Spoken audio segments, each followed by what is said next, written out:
nagmi-makeup ako, wala akong nagawa sa buhay ko, diba guys? Sana lang talaga guys. Kasi hindi ka nag-ayos sa sarili mo, hindi ka nagmi-makeup. Pero iyan ang original guys, ang mukha ko. Ayan.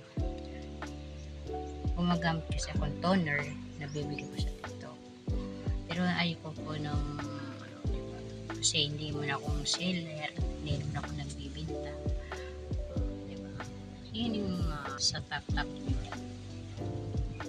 Sa mga friend, ay mga kaibigan ko, sa mga Pilipinas, sa mga ibang bansa, welcome sa mga live ko. Andito po ako dito sa taas kasi nabisita ko yung mga mangga. Dami kasing bunga ang puno ng mangga namin.